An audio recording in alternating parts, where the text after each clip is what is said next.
Magandang umaga po mga tropa. Una sa lahat, marami pong salamat sa Diyos Ama. Nakapasa po ako sa medical. Simulan ng 2013 hanggang ng 2024, pabalik-balik po ako sa Supercare para maayos ang medical ko. Pero ngayong 2025, malaki po ang pagbabago ng Supercare. Isang beses lang po ako bumalik at maaga pa natapos ang medical ko.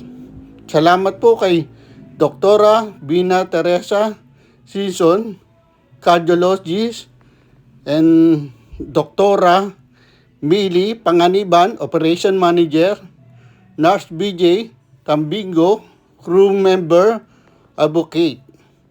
At lalo sa Nurse Extension number 1.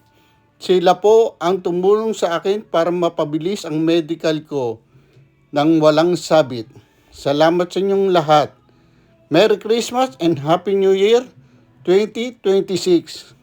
Ingat po tayo palagi. God bless us all.